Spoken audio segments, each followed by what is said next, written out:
Assalamualaikum warahmatullahi wabarakatuh. Sahabat Inspiri, salam inspirasi. Alhamdulillahirrabbilalamin, kita ketemu lagi dalam acara Obras, obrolan cerdas bersama Inspiri TV dari Inspiri Production. Kita akan melanjutkan obrolan kita mengenai alat kesehatan yang di hampir 2 tahun masa pandemi ini banyak sekali pelaku bisnis itu melirik dunia alat kesehatan ini karena dianggap bahwa justru alat kesehatan ini yang survive bahkan tumbuh berkali-kali lipat dalam masa pandemi ini. Contoh yang paling gampang di awal pandemi, masker, kemudian face shield, hand sanitizer, dan sebagainya. Nah, untuk perbincangan mengenai alat kesehatan ini, apa tantangannya, kemudian bagaimana bisa bertumbuh dan survive, kita akan berbincang dengan narasumber yang sangat berpengalaman di bidang ini, yaitu kita bersama dengan Bapak Asrul Sani. Beliau adalah CEO dan founder dari Global Sarana Trading, distributor alat kesehatan. Dan di balik itu pengalaman beliau di dunia alat kesehatan sudah puluhan tahun karena beliau merintis karir dari bawah sampai dengan posisi direksi itu di Indofarma Global Medica. Assalamualaikum warahmatullahi wabarakatuh. Waalaikumsalam warahmatullahi wabarakatuh. Pak Asrul sehat selalu? Alhamdulillah. Alhamdulillahirrahmanirrahim. Nah, seperti tadi saya sampaikan di depan Pak, kita akan menggali dan berbincang dengan Pak Asrul mengenai alat kesehatan Pak. Kita sama-sama tahu hampir 2 tahun selama pandemi ini banyak sekali pelaku bisnis yang melirik dan berkecimpung meskipun baru di kancah dunia bisnis alat kesehatan. Ada yang berhasil meningkatkan volume bisnis meskipun dia tidak mempunyai background bisnis di alat kesehatan, mungkin sebelumnya di garment kemudian membuat masker dan sebagainya, tapi tidak berumur panjang Pak. Sebelum kita masuk lebih dalam mengenai alat kesehatan ini, silakan Pak Asrul memberikan gambaran secara umum dulu Pak mengenai alat kesehatan dan pandemik selama hampir 2 tahun ini. Silakan Pak. Terima kasih Pak Pri. Ini kali ketiga kita membicarakan alat kesehatan. Dari sebelumnya di investasi alat kesehatan, kemudian kita bagaimana KSO di alat kesehatan, dan ini kita bertemu lagi membicarakan tentang alat kesehatan kembali. Memang secara pasar alat kesehatan totally farmasi dan alat kesehatan menjadi perhatian selama pandemi. Ya, betul Pak. Itu bukan hanya pebisnis, pasar memang menjadi menjadi lebih care terhadap kesehatan. Nah, ini yang membuat bertumbuh. Jadi baik farmasinya, suplemennya itu bertumbuh, kemudian penggunaan alat kesehatan, kemudian penggunaan alat kesehatan yang bisa sebagai home care itu juga bertumbuh. Nah, itu membuat pasar alat kesehatan di Indonesia mempunyai prospek yang lumayan lebih cerah dari sebelumnya. Jadi akibat dari pandemi ada suatu hasil yang lumayan, pasar itu lebih care terhadap kesehatan. Dan khususnya lebih kepada alat kesehatan ya Pak? Alat kesehatan dan farmasi itu memang cenderung menjadi lebih meningkat keingintahuannya, meningkat ingin memahami, apalagi yang home care seperti itu ya, kemudian yang suplemen. Nah, itu akibat dari pandemi seperti ini. Dan itu juga bukan hanya pasarnya, menuntut juga teman-teman yang hospital, klinik itu meningkatkan layanannya, karena kebutuhan terhadap layanan kesehatan itu juga jadi meningkat gitu. Jadi nggak bisa standar-standar yang sebelumnya. Jadi pasar melihatnya jadi standar kualitas pelayanan kesehatan harus begini saat ini. Nah, itu menjadi tuntutan dari pasar sehingga baik yang namanya peningkatan fasilitas kesehatan pasti otomatis harus dilakukan baik di hospital, klinik maupun di rumah sakit yang bukan umum gitu ya, rumah sakit ibu dan anak, klinik gigi seperti itu ya. Itu otomatis ada tuntutan peningkatan layanan. Oke. Berarti kurang lebih bahwa masa pandemik ini itu merubah tidak hanya alat kesehatan, tetapi hampir ke seluruh lini yang berkaitan dengan kesehatan. Benar. Gitu ya Pak? Iya. Mulai dari produsen, baik farmasi, suplemen, kemudian alat kesehatan, distribusinya, dalam hal ini distributor, kemudian nanti merambah ke logistik, juga layanan kesehatan itu sendiri. Jadi seluruh sektor, seluruh lini bersama-sama menjadi sesuatu yang menarik, menuntut perhatian lebih dari masyarakat, dari pemerintah, maupun dari nakes juga gitu ya Pak. Pelaku bisnis juga. Pelaku bisnis juga. Ya. Jadi hampir semua lini jadi saling mendukung bahwa masyarakat atau pasar membutuhkan tingkat layanan yang lebih baik. Kemudian masyarakat juga membutuhkan strategi preventif yang lebih baik. Nah, itu yang menjadi kesadaran di masyarakat saat ini meningkat, preventifnya lebih meningkat. Nah, ini jadi yang dulu mungkin check up itu bukan suatu hal yang ya mungkin bagi orang-orang tertentu yang sudah sakit gitu kan. Tapi dengan adanya pandemi tergerak nih, yang sehat juga check up, Jadi check up itu bukan orang sakit saja.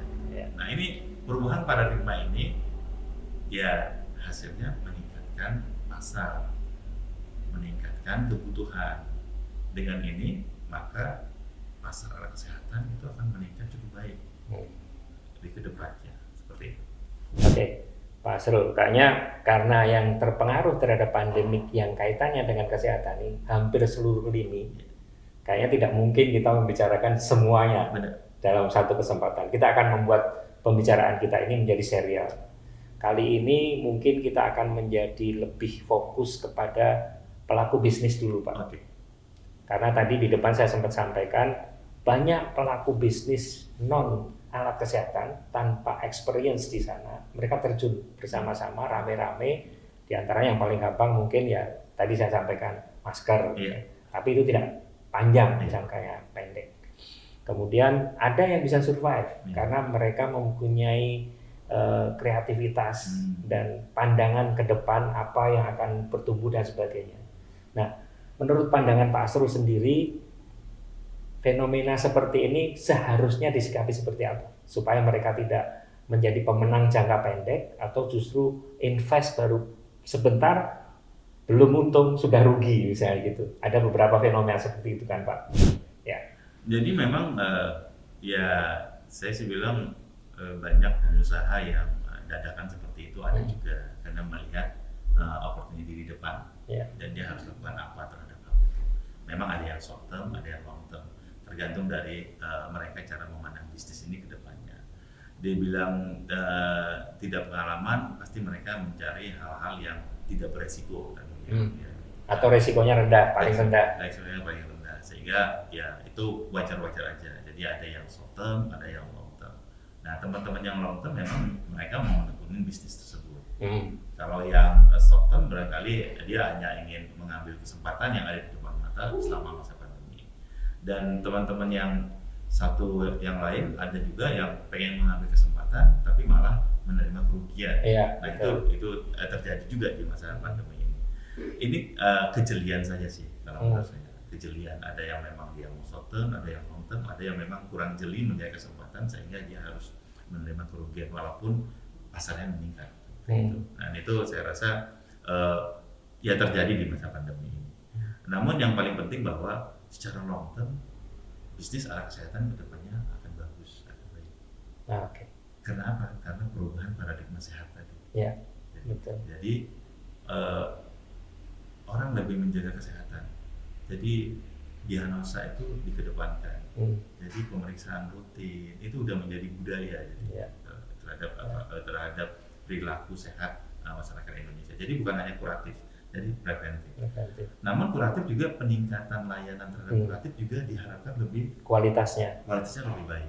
Selalu dituntut kualitasnya lebih baik, dan sehingga banyak dulu rumah sakit yang mungkin tipe D, tipe C ini akan berlomba-lomba untuk meningkatkan mutu kualitas layanannya maupun kuantitas layanannya, yaitu standar rumah sakitnya itu berlomba-lomba meningkatkan. Gitu. Dan ternyata ya kita lihat kemarin ketika pandemi itu, ketika peaknya kan nggak bisa menampung rumah sakit di Indonesia terhadap itu belum sebanyak yang diperkirakan. Karena belum semuanya terscreening dengan benar. Kalau tidak, ya kita pasti luar biasa. Seperti itu. Dan itu menjadi pandangan bahwa karena pasarnya ada, tuntutannya ada, nah maka pebisnis melihat itu peluang untuk mengembangkan secara jangka panjang. Nah itu harus dilihat oleh pebisnis seperti itu.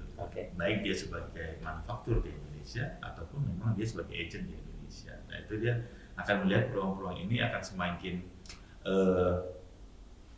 bergairah ke depannya. Oke Pak. Jadi sebetulnya kalau kita melihat market sendiri sudah terbentuk semakin advance tuntutannya, dan government juga melihat itu, masyarakat melihat itu, pelaku bisnis swasta, sektor swasta juga melihat bahwa ini dalam tanda kutip opportunity di masa pandemi. Tinggal bagaimana mensikapinya. Karena sebetulnya untuk alat kesehatan sendiri itu untuk menekuni bisnis alat kesehatan sendiri penuh dengan konsekuensi kan Pak. Ada banyak aturan di situ. Benar. Mulai dari sertifikasi, kemudian distribusinya dia harus di-treat secara berbeda dan sebagainya.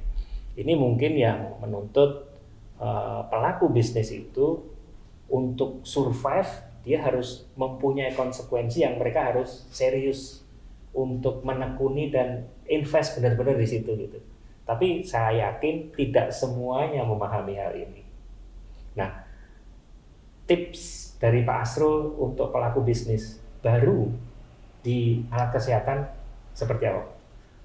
Menarik Pak Pri. Jadi memang kualifikasi itu kita nggak bisa abaikan di bisnis alat kesehatan. Karena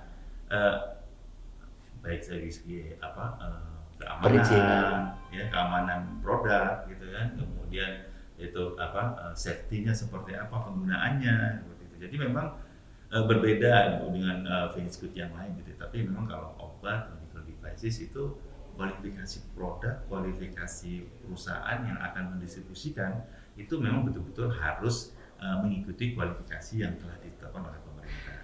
Sehingga mungkin kalau di alat itu ada CDAKB, itu cara distribusi alat kesehatan yang baik. Dan CPAKB. Ada CPAKB itu untuk memproduksinya, dan itu memang dibuat agar kualitas layanan, kualitas produk terjamin dari hulunya sampai hilirnya kualitasnya itu tetap. Itu adalah tantangan bagi pebisnis alat kesehatan saat ini, dan semakin hari akan semakin meningkat karena tuntutan kualitas layanan oleh semua lini market. Market apakah itu layanan kesehatan, pasiennya semua, sendiri, government, nakes menuntut ke arah sana gitu. Ke arah sana. Jadi memang kualifikasinya harus meningkat gitu. Nah, itu memang merupakan mau tidak mau harus mengikut ke sana, dan kalau pebisnis alat kesehatan tinggal pilih nih, memang serius bermain di alat kesehatan atau hanya short term, atau jika serius maka persiapkan konsekuensi menjadi perusahaan alat kesehatan yang berkualifikasi sesuai dengan standar layanan yang diinginkan oleh pasar. Nah itu otomatis harus kita penuhi. Nah ini memang menjadi menjadi barrier tentunya bagi pemain-pemain yang nggak siap, bagi pemain-pemain yang nggak serius di situ, dan tentunya bagi yang serius ini merupakan peluang. Nah itu aja, itu merupakan pilihan saya rasa bagi teman-teman perusahaan alat kesehatan. Namun mau tidak mau harus mengikutinya, karena itu merupakan standar bukan hanya di Indonesia, memang itu standar dari Semua negara punya standar untuk cara memproduksi alat kesehatan, cara mendistribusikan alat kesehatan. Dan memang harusnya jika ingin mencapai kualitas alat kesehatan maupun layanannya itu sampai ke hilir sesuai, maka kualifikasi itu harus diikuti. Oke. Seperti itu. Jadi tips dari Pak Asrul untuk bisa survive dan tumbuh jangka panjang itu harus mengikuti seluruh konsekuensi tuntutan dari setiap lini pemakai, produsen, distributor alat kesehatan. Dengan sertifikasi baik nasional maupun standar internasional harus diikuti. Apapun konsekuensinya. Cuma kan ini tantangan dari yang serius maupun yang short term. Yang serius bilang, waduh saya investasinya banyak dong. Yang short term kan nggak mau, dia short term aja. Jadi ini tantangan. Nah, fungsi regulator itu penting untuk mengawasi agar yang bermain dalam kompetisi dalam area ini memiliki kualifikasi yang sama, standar yang sama, standar yang sesuai. Nah, fungsi regulator di situ sehingga nanti betul-betul akan tersaring bahwa semua pemain alat kesehatan itu sesuai dengan kualifikasi yang diinginkan oleh regulator, oleh pemakai, oleh user, oleh hospital. Baik, saya kira satu poin sudah kita dapatkan bahwa untuk survive, tidak hanya survive, tapi untuk bisa masuk ke market alat kesehatan itu sendiri, konsekuensinya adalah banyak. Regulasi, standar, sertifikasi, dan konsekuensi yang harus diemban oleh pelaku bisnis di sana. Karena ada regulator yang akan mengawasi standar-standar itu dicapai atau tidak, dipenuhi atau tidak gitu ya Pak. Nah, poin berikutnya Pak, pertanyaan ini menarik. Saya belum masuk ke poin berikutnya. Belum. Saya mau mengingatkan bahwa menariknya kalau kita mengikuti alat kesehatan ini, yang harus diingat oleh teman-teman pelaku bisnis bahwa semakin mengikuti kualifikasi dan semakin memiliki standar dalam pelayanan itu dan itu harus diikuti oleh pelaku bisnis, maka entry barrier dalam bisnisnya itu semakin tinggi. Itu semakin tinggi. Jadi newcomer, pemain baru itu nggak akan mudahnya bisa masuk ke bisnis tersebut. Nah, itu suatu kondisi yang bisa dilihat oleh pelaku bisnis gitu. Jadi bukan berarti dengan adanya high regulatory seperti ini kita seakan-akan dipersulit untuk berbisnis, enggak sebetulnya. Tapi itu screening gitu ya Pak? Jadi suatu screening, karena apa? Karena medical devices ini ada konsekuensinya. Jadi entry barrier-nya semakin tinggi. Kalau dulu kan mungkin kita lihat 20 tahun yang lalu entry barrier-nya seakan-akan yang penting punya izin IPAK bisnis lah, gitu kan. Belum ada CDAKB, belum ada CPAKB. Belum ada. Sudah ada tapi belum mandatori gitu ya. Gitu. Teknisi ya nanti aja yang penting sub IPAK udah bisa gitu loh. CV udah bisa atau gimana, sekarang kan semakin ketat. Dan itu yang harus disadari bahwa entry barrier-nya akan semakin tinggi. Jadi ketika orang mau masuk ke bisnis itu, dia seriously mau menjadi pelaku bisnis itu dengan segala konsekuensinya. Secara long term. Ya. Oke. Udah boleh masuk poin berikutnya. Jadi poin berikutnya pertanyaan itu adalah masa depannya Pak.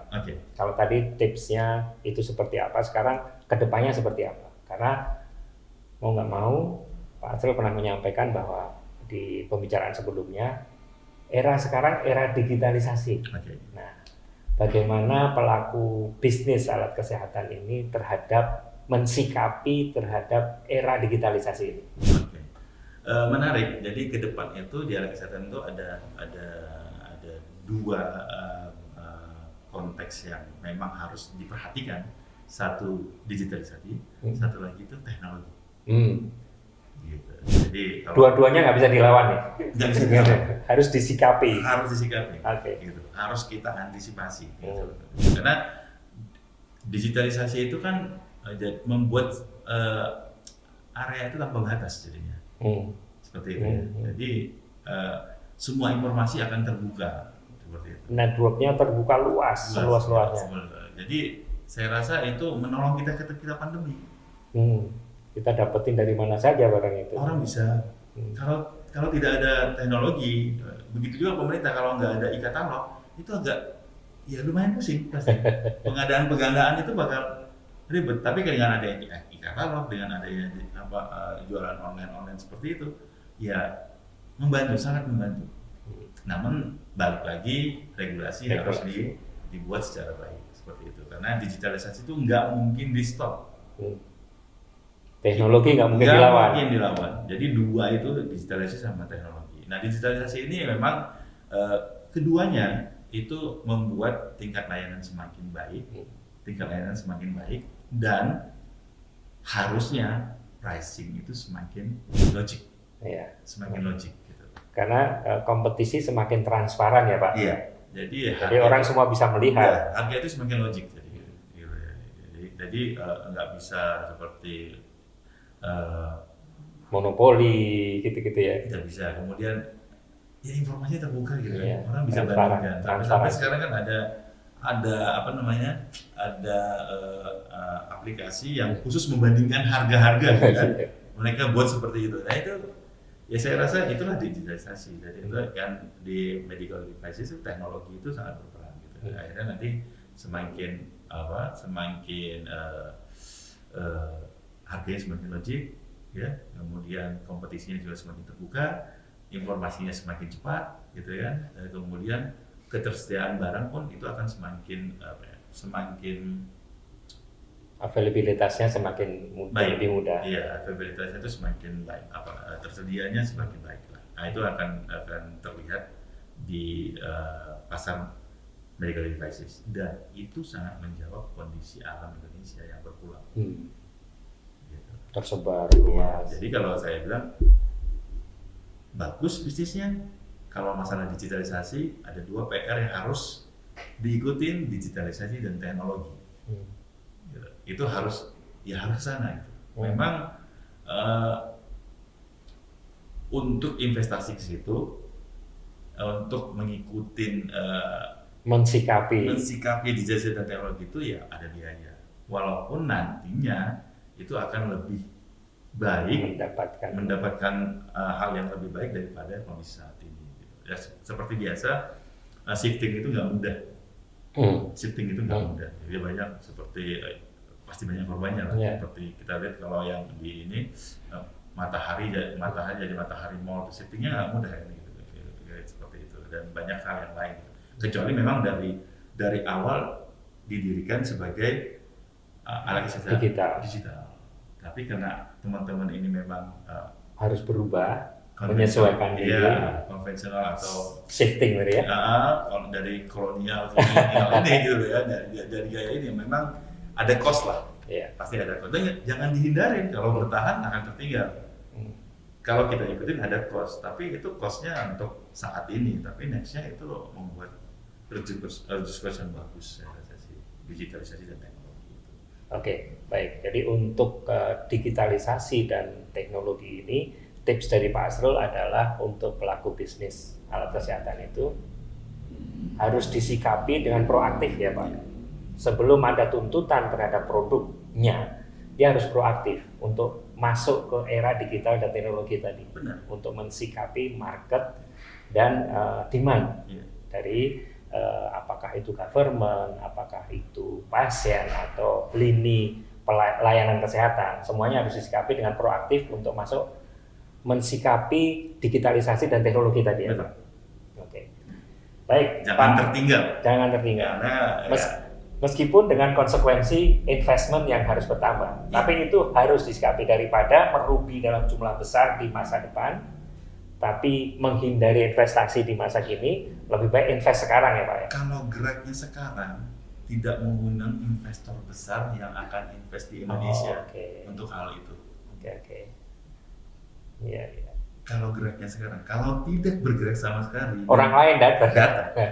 Orang lain akan datang, akan invest seperti itu, dan sudah. Jangankan yang kecil, yang sedang, yang besar sekalipun, itu akan kena dampaknya.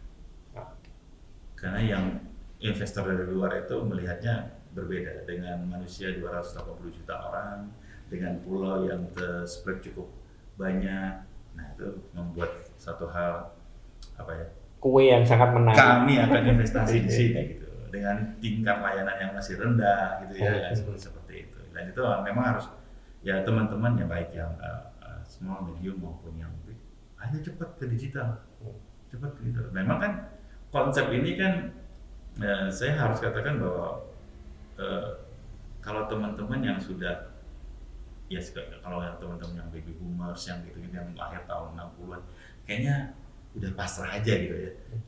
Saya lahir tahun 60 Pak. Males di era digital gitu ya, kayaknya itu era anak muda. Ya nggak apa-apa juga, tapi kita harus invest di situ. Kalau tidak nanti investor luar akan masuk dan berbuat jauh lebih besar, dan akhirnya melibas. Kita tidak akan menjadi tuan rumah di negara kita sendiri. Ya. Mungkin sama dengan bisnis yang lainnya. Nah ini mumpung belum ada, mumpung masih ya ada pandemi juga gitu ya. Proaktif. Karena digital itu teman-teman kita, makanya kalau saya saran tuh ya hire anak-anak yang masih muda-muda itu hire, karena mereka kemampuan digitalnya itu akan kalah dari kita. Kita kalah lah, jauh banget. Mungkin kita menerangkan secara konvensional, tapi mereka bukan seperti dunia kita lagi gitu. Dunia mereka itu kecil banget. Kecil. Sebuah handphone. Gadget ya. Tapi itu membuka borderless. Dunia mereka tuh kecil banget. Sebuah handphone di kamar mereka, tapi borderless. Nah kita harus hire mereka. Kalau yang kecil yang tadi yang teman-teman di Cultivate saya bilang, baik itu digitalisasinya maupun teknologi. Kalau yang seriously pengen berbisnis alat kesehatan, tapi kalau menjalankan secara konvensional, saya yakin akan tertidur. Baik, masih terus menarik pembicaraan dengan Pak Asrul mengenai alat kesehatan ini, tapi kayaknya kita harus membuat serial Pak. Oke. Kita akhiri pembicaraan ini untuk episode kali ini sampai di sini. Kita dapatkan 2 poin yang utama. Yang pertama adalah konsekuensi berbisnis di alat kesehatan kalau mau survive jangka panjang, itu ada konsekuensinya, dan itu harus ditekuni serius, benar-benar konsekuensinya diikuti semuanya. Karena ada aturan, demand-nya di sana, government, ada regulator segala macam mengawasi. Kalau enggak, hilang atau jangka pendek saja. Kemudian yang kedua, era digitalisasi dan teknologi itu harus disikapi dengan proaktif. Saya kira 2 poin itu kita dapatkan di episode kali ini. Terima kasih banyak Pak Asrul. Terima kasih Pak Pri. Sama-sama. Sahabat Inspiri, demikian tadi perbincangan kita dengan Bapak Asrul Sani mengenai alat kesehatan. Bagaimana tantangan dan apa konsekuensinya di masa pandemi ini. Ada opportunity yang luar biasa, tapi ada tantangan dan konsekuensi yang harus disikapi dengan serius oleh pebisnis alat kesehatan kalau mau serius menekuni bisnis alat kesehatan. Dan poin yang kedua yang tidak kalah penting, ke depannya teknologi dan digitalisasi itu harus disikapi dengan proaktif, mengikuti tantangan, tuntutan dari zaman, dari teknologi, dari market, dan layanan kesehatan, serta government dan regulator. Tetap sehat, tetap semangat, salam inspirasi.